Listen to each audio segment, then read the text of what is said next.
का सुल्तानपुरी लटका फरमाइश रही हो। हाँ तनी बजाई ले।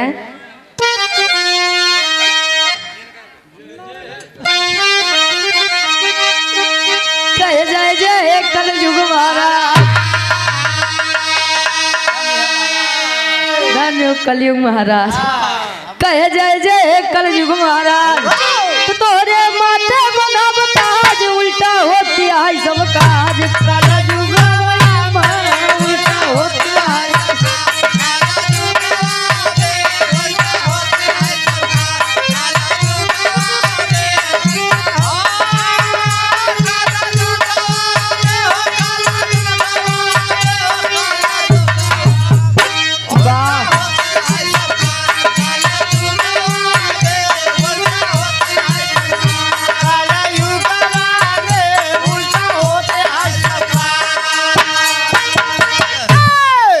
जय जय हे कलयुग महाराज, तोरे माथे बना बताज, उल्टा होते आई सब काज।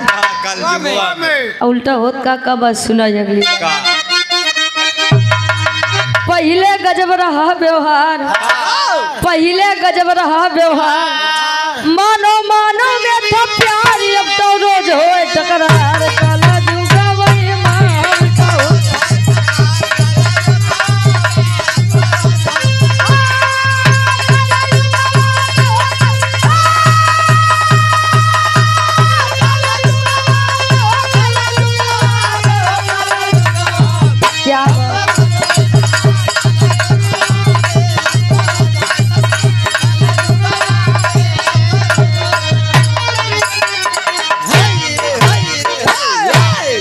पहले गजब रहा व्यवहार, मानो मानो में था प्यार, अब तो रोज होए टकरार। कलयुगवा में पहले के काका दादा लोग अगर आपस में मिले तो राधे श्याम सीताराम जय राम जय जय राम। अब वाले कहे नमस्ते, हाँ कुछ नहीं समझते। अब तो देखता हाय, हाँ बाय, ओकरे बाद बाय, वही रस्तोई में बा। हाँ टाइम। पहले वाले मिले तो कहे कस भैया घरे सब बढ़िया कुशल मंगल। बाना भैया आए ये बोले कस बेलौंडे कहाँ रहे न इतना। अब तोर माई मौसी ठीक है? हमसे पूछे था का भाई कहाँ सुने तोरे बड़के भैया की शादी भा, तोरे भौजी ठीक नहीं है। बाजो बाजार रामचनरी वाला। वाह भैया वाह, क्या प्रेम है। पहले के लोग इतना काम करे तब रिश्तेदारी नातेदारी जाए के सबके टाइम रहा है। अब तो देखा था है के भैया पहले बड़े आवत रहा, बहुत नहीं समय नहीं मिलत भाई, कहन का करी टाइम नहीं मिलत बारे टाइम। जवन काम पहले 2 दिन में हो आज 1 दिन में होत बा, जवन 1 दिन में हो 1 घंटा में होत बा, तब वो क्यों लगे टाइम नहीं बा भैया। कान निकाव करिए सब इतना समय बचाई के। आए सूरज भैया वहां से पता लग गुड मॉर्निंग के मैसेज आए, तिहार से बस जी यम, बस जी यम। गुड नाइट के आए जी यम भैया, कुछ नहीं बस यही तो ना बहुत काज निकाह करेंगे सब इतना टाइम बचाए के भाई। आगे कवि जी लिखा तो इनका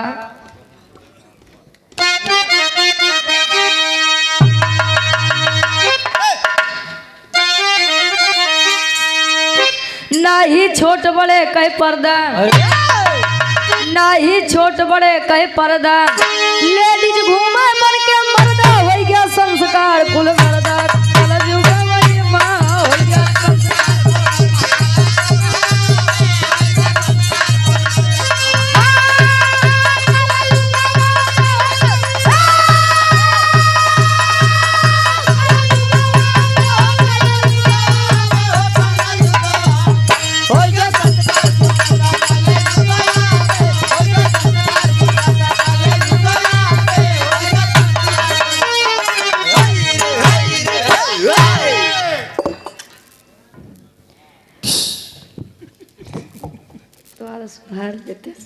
ना ही छोट बड़े के पर्दा, लेडीज घूमे बन के मर्दा हो गया संस्कार कुल गर्दा। ही कलजुगवा में भैया हो एक काकाया पहले के काकी माई लोग दिखत रहे इतना लंबा घूंघट करे। वाह अबे बाहर से सुनबे भाई जवान सिंदूर लगावा है। घूंघट काहे बड़ा करत रहे, पहले दांत बड़ा बड़ा होत रहा।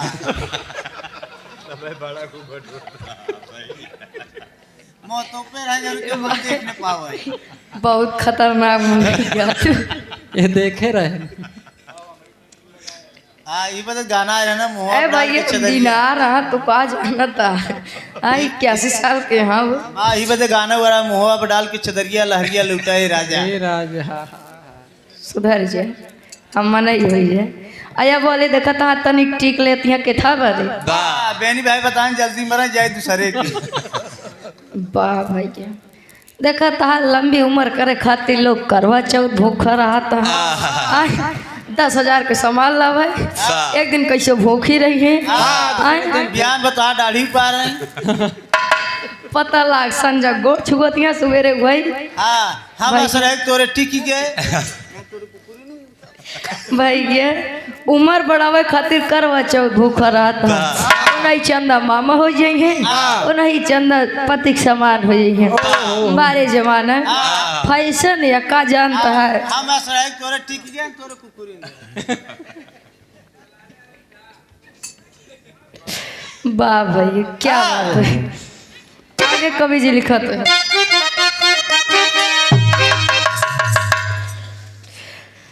अब पहले दूध पिए नर नारी, पहले दूध पिए नर नारी, अब तो दारू कई बीमारी पी के करत मारा मारी। कल जुगा वही में टिके।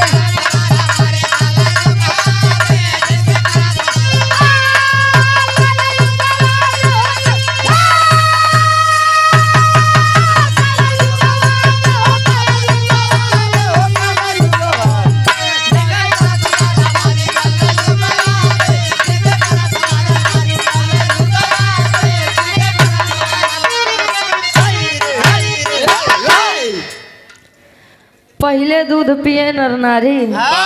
ए डब्लू गुरुजी हाँ भैया उनके नाम डब्लू भैया। वाह वाह डब्लू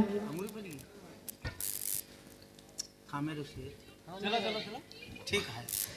पहले दूध पिए नर नारी अब तो दारू कई बीमारी। हाँ बारे दारू हाँ बारे मदीरे। हाँ पार्टी चलेगी सारी रात।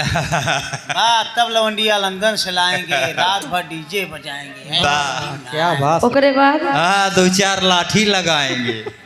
सुधर जी। अरे क्या सुधरे साले को उपाय नहीं कर। हे प्रभु ये क्या हुआ। हाँ प्रेमानंद जगन्नाथ डब्लू गुरुजी उलट गए। यम उल्टा हो गया।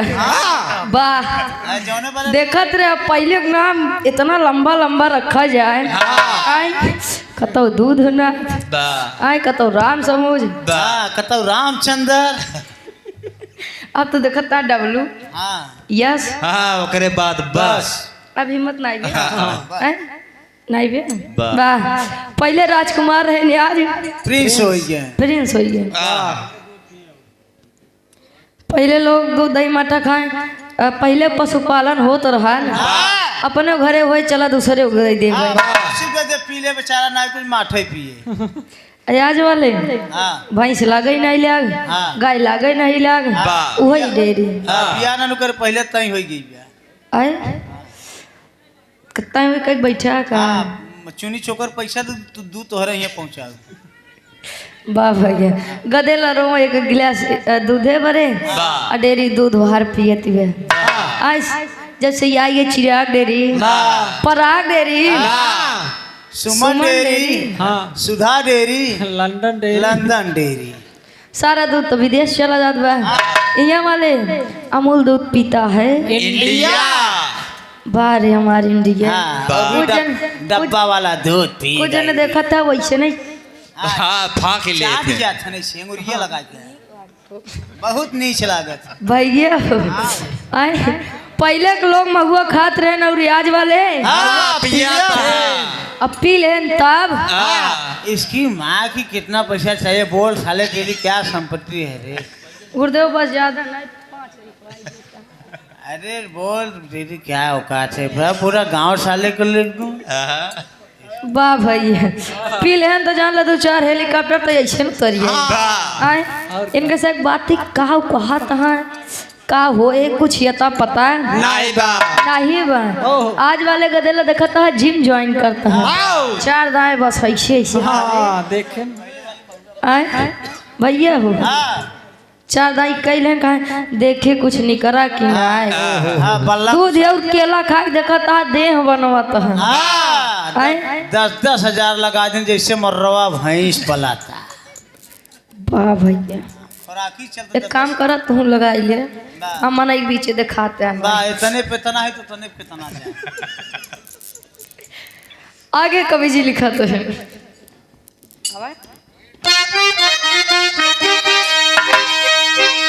जग का बदल गई स्टाइल जग का बदल गई स्टाइल बाटे होठे पे इस्माइल गलवा चूमत बा मोबाइल कल जुगा में गलवा चूमत बा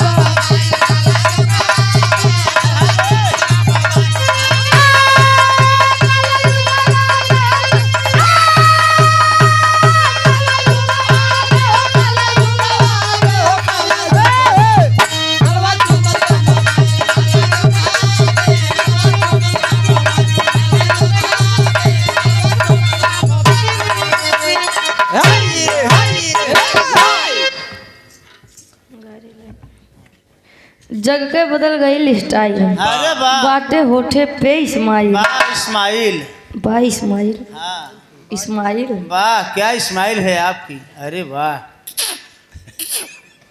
क्या इस्माइल है पलट इधर हेलो अरे इस्माइल दिखाई कब का कहा था इस्माइल तो हर हंसा था बहुत राज कभी के लगे अरे वाह वाह भैया मोबाइल देखा था सबके का नहीं देखा है ये देखा है हाँ क्यों 22,000 के होए ना क्यों 25,000 के होए क्यों 17 होए क्यों 18 होए जानला 10 के नीचे वाले क्यों नहीं बैठे वाह किस्मत मेरी खराब मैं भी काश मोबाइल होता तो कहीं चिपका होता वाह चिपकत रहा था दिन रतिया कैसे चिपक गए आए ओमा हिलबा तब जनबा का हाँ आए 75 दाई मलकिन के फोन आवत सूरज जान गए तो हिंदू जन समझबो करबे भैया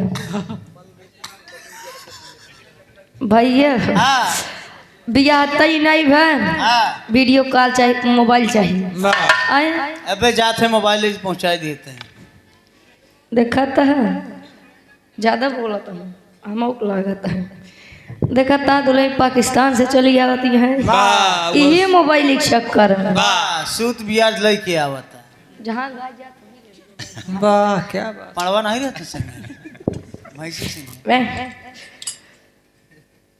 यही मोबाइल में भैया बियाह तो है या दुल्हा मोबाइल दे दे चलेगा प्रदेश कमाए पता लाग हाँ लगाए फोन बूढ़ा बतिया तो रहे कहू न जान पावे दोबारा रिटर्न जब करे करे कहाँ बिजी रहे हाँ तो सहूत हम जानते रहे तो चक्कर बा यही वजह तो के मोबाइल दे रहे हम आज तो फंस गए बिजी है। ज्यादा होत बा हाँ। हाँ मूड खराब कर हाँ सौरवा भैया आज के जमाना देखा था स्क्रीन शॉट रिकॉर्डिंग वाला चलता बा आए स्क्रीन शॉट भेज रिकॉर्डिंग भेज देखी कैसी बतियात है भैया हो हाँ जानते आए ही हमार तोर पटे ने हाँ कहीं एक काम करते अपने रास्ते हम अपने रास्ते हाँ बाबू जो तो के दे रहे ना के माँ वापस कर दे तोहर बाबू कह दी हाँ पहले मोबाइल हिमा लिया दे हाँ तोहर बाबू के कह दी भैया हो आगे कवि जी लिखा था इनका हाँ